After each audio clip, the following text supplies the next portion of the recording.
2020 19 অক্টোবৰ তাৰিখে যিখন আস্কাদা আইন সংশোধনী কৰিলে এই সংশোধনী সম্পূৰ্ণ ভুল আৰু আমি তাক কেতিয়াও মানি ল'ব নোৱাৰোঁ।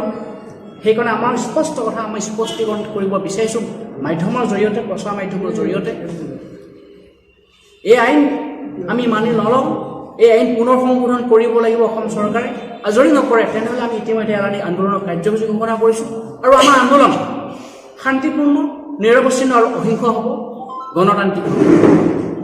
ইতিমধ্যে অহা 2 নৱেম্বৰ তাৰিখে আমি মৰিগাঁও মাজমজিয়াত জিলা উপায়ুক্ত কাৰ্যালয় বা বিহুদৰী এই অঞ্চলখিনিতে মানে বিশেষকৈ য'তে সুবিধা হয় আমি সেই হিচাপে জনাইছোঁ। আমি এটা গণধাৰণা কাৰ্যসূচী ৰূপায়ণ কৰিম। 4 তাৰিখে জাগিৰোডত ৰাষ্ট্ৰীয় ঘাইপথ অৱৰোধ কাৰ্যসূচী গ্ৰহণ কৰিছোঁ। আৰু অহা 10 নৱেম্বৰত আমি 24 ঘণ্টা মধ্যসম বন্ধ ঘোষণা কৰিছোঁ।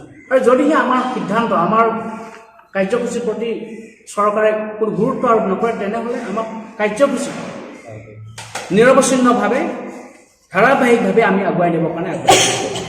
ইতিমধ্যে যোৱা 28 তাৰিখে অসম চৰকাৰৰ শক্তিশালী আৰু প্ৰভাৱশালী মন্ত্ৰী ডক্টৰ হিমন্ত বিশ্ব শৰ্মা ডাঙৰীয়াই শদিয়াত বক্তব্য ৰাখি পেলাই এটা কথা স্পষ্টকৈ কৈছে, ট্ৰাইবেল বেল্ট ব্লক ভাঙি দিব লাগে আৰু ট্ৰাইবেল বেল্ট ব্লক ভাঙি দি জেনেৰেলাইজ কৰিব লাগে।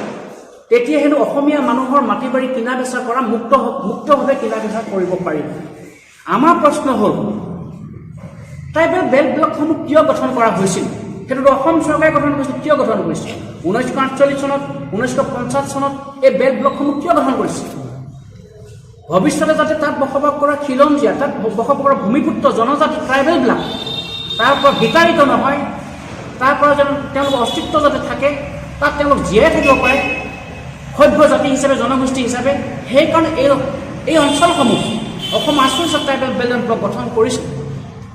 আৰু ইতিমধ্যে আমাৰ অঞ্চলত তিৱা স্বায়ত্ত পৰিষদৰ অঞ্চলত মৰিগাঁও, নগাঁও, হোজাই, কামৰূপ মেট্ৰ' 17টা ট্ৰাইবেল বেল্ট এণ্ড ব্লক আছে। ডিমৰীয়া ট্ৰাইবেল বেল্ট 1 লাখ বিঘাৰ ওপৰৰ মাটি আছে। আৰু ইতিমধ্যে চৰকাৰে ষড়যন্ত্ৰমূলকভাৱে ডিমৰীয়া ট্ৰাইবেল বেল্টটো ভাঙি পেলোৱাৰ ষড়যন্ত্ৰ কৰিছে। আমি প্ৰত্যাহ্বান জনাই কৈছোঁ শক্তিশালী মন্ত্ৰী, অসমৰ শক্তিশালী মন্ত্ৰী, দ্বিতীয়জন মুখ্যমন্ত্ৰীৰ কথা কয়, প্ৰভাৱশালী মন্ত্ৰী বুলি নিজকে জাহিৰ কৰে ডক্টৰ হিমন্ত বিশ্ব শৰ্মা ডাঙৰীয়াক প্ৰত্যাহ্বান জনাইছোঁ তিৱা ছাত্ৰসন্থাৰ জাতীয় সংগঠনৰ মজিয়াৰ পৰা। যদি সাহস আছে ডিমৰীয়া ট্ৰাইবেল বেল্টটো 1 লাখ বিঘাৰ ওপৰত থকা মাটি পুনৰ ছাৰ্ভে কৰক। পুনৰ ছাৰ্ভে জৰীপ কৰাৰ জৰিয়তে কোন মানুহে, কোন জনগোষ্ঠীৰ মানুহ, কোন কৰ্পৰেট গোষ্ঠী, কোন বণিক ব্যৱসায়ীয়ে তাত মাটি কিনিলে, কোন আমোলা বিষয়া, মন্ত্ৰী, বিধায়কে মাটি কিনিলে, ভুৱা নাম জাৰি কৰিলে, মিউটেশ্যন কৰিলে, ইলিগেল ট্ৰেন্সফাৰ কৰিলে মাটি। এই ক্ষেত্ৰত আমাক তথ্য ৰাজহুৱা কৰিব লাগে। ট্ৰাইবেল বেল্ট এণ্ড ব্লকৰ যিটো 10 চেপ্টাৰ অসম চৰকাৰ 10ম অধ্যায় সংশোধনী কেতিয়াও আমি মানি নলওঁ। 10ম অধ্যায় সংশোধন হোৱা মানে অসমত ট্ৰাইবেল বেল্ট এণ্ড ব্লকবিলাক ভাঙি পেলোৱা। ট্ৰাইবেল বেল্ট এণ্ড ব্লকবিলাক ভাঙি পেলোৱা মানে অসমত ভূমিপুত্ৰসকল, ট্ৰাইবেলসকল, জনজাতিসকল ইয়াৰ পৰা দিশহাৰা হ'ব, ইয়াৰ পৰা বিতাড়িত হ'ব। কেতিয়াও তেওঁলোকৰ অস্তিত্ব নাথাকিব। তেওঁলোক তাৰ পৰা পলাই পত্ৰং দিব লাগিব। কাৰণ জনজাতি মানুহবিলাক সহজ সৰল, শান্তিপ্ৰিয়, কোনো ব্যৱসায় বাণিজ্যৰ লগত তেওঁলোকৰ সম্পৰ্ক নাই, কেৱল কৃষিজীৱী, সহজ সৰলভাৱে কৃষিকে জীৱন জীৱিকা হিচাপে লৈ পেলাই জীয়াই আছে।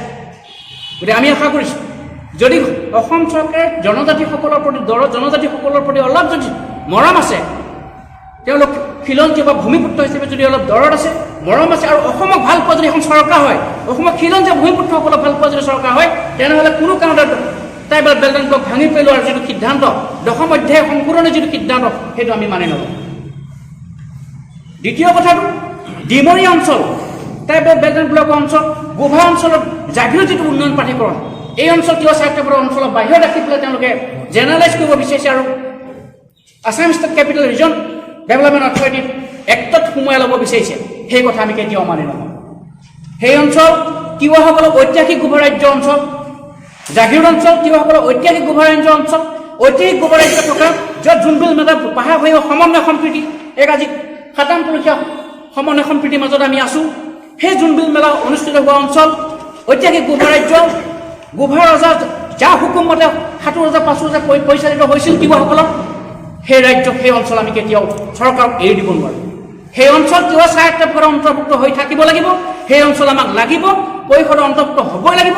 ডিমৰীয়া অঞ্চল, ট্ৰাইবেল বেল্ট এণ্ড ব্লক অঞ্চল জনজাতীয় খণ্ড বেষ্টনী অঞ্চল, সেই অঞ্চল আমাক লাগিব।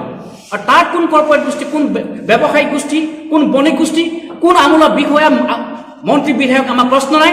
তেওঁলোক তাৰ পৰা বিতাড়িত হ'ব লাগিব। তেওঁলোকে ভুৱা নাম জাৰি কৰিছে, ইলিগেল এনক্ৰচ কৰিছে, ইলিগেলি মিউটেশ্যন হৈছে, লেণ্ড ট্ৰেন্সফাৰ কৰিছে। স্পষ্ট কথা।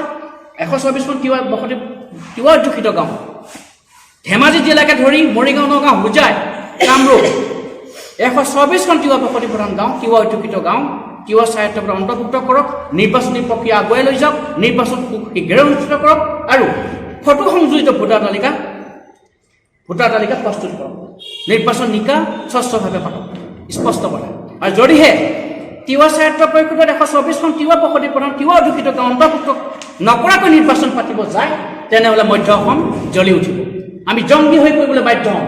এই অঞ্চলসমূহ তিৱা স্বায়ত্ত অঞ্চলৰ বাহিৰত ৰাখি পেলাই যদি তেওঁলোকে আছাম ষ্টেট কেপিটেল ৰিজন এক্টৰ ভিতৰত, ডেভেলপমেণ্ট এক্টৰ ভিতৰত সোমোৱাই ৰাখে, তেনেহ'লে তিৱা ছাত্ৰ সন্থাৰ লগত থকা সহযোগী সংগঠন, মৰিগাঁও জিলা ট্ৰাইবেল সংঘ, নগাঁও জিলা ট্ৰাইবেল সংঘ, কামৰূপ জিলা ডিমৰীয়া ট্ৰাইবেল সংঘ, কাৰ্বি ছাত্ৰ নে বড়ো ছাত্ৰ সকলোৱে জাগি উঠিবলৈ বাধ্য।